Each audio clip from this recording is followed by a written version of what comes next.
Right now, every human being alive on Earth, every city, every language, every face you have ever seen, traces back to a single moment when we almost weren't here at all. Not almost as in close call, almost as in the entire human species was reduced to a group so small, so broken, and so desperate that one bad winter could have closed the door on us forever. You are here because that winter never came.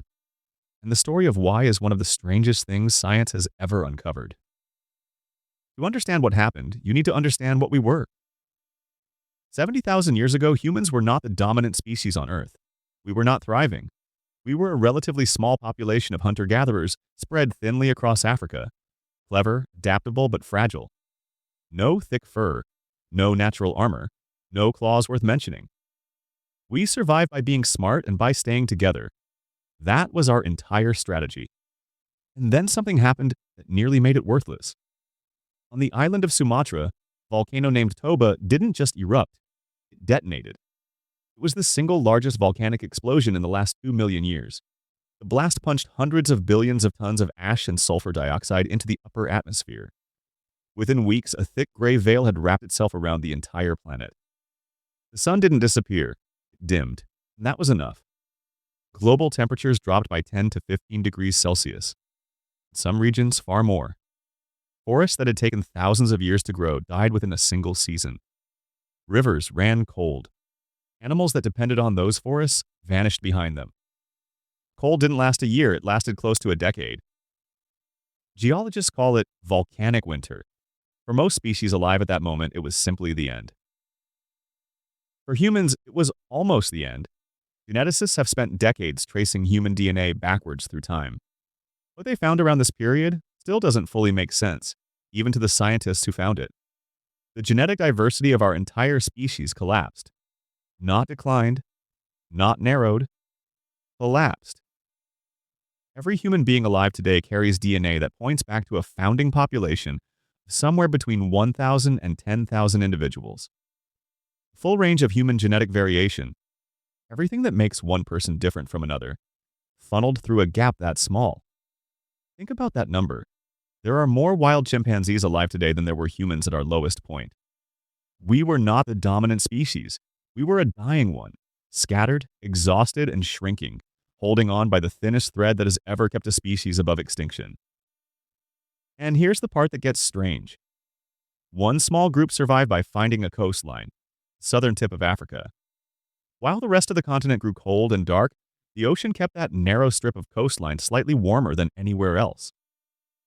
Shellfish survived in the shallows when almost nothing else did. Fresh water ran down from the cliffs above. The wind off the water brought enough moisture to keep small patches of vegetation alive. It wasn't paradise, it was barely enough. But barely enough turned out to be exactly enough.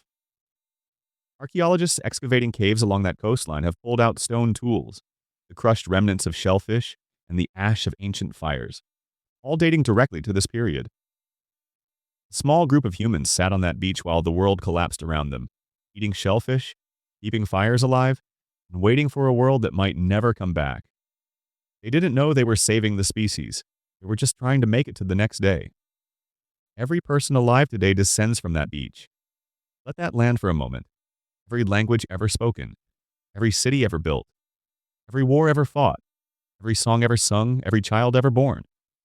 All of it, the entire accumulated story of human civilization, flows from a group of people small enough to fit inside a single large building, huddled on an African coastline while everything else died.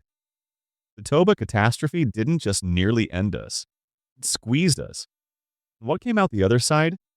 Our capacity for cooperation, our creativity, our stubborn refusal to simply disappear, may have been forged in exactly that pressure. The species that made it through was not the same species that went in. It was harder, tighter, more connected. Diamonds are made the same way. Not by comfort, not by abundance, not by easy seasons and full stomachs. By unbearable pressure applied to something that refuses to break.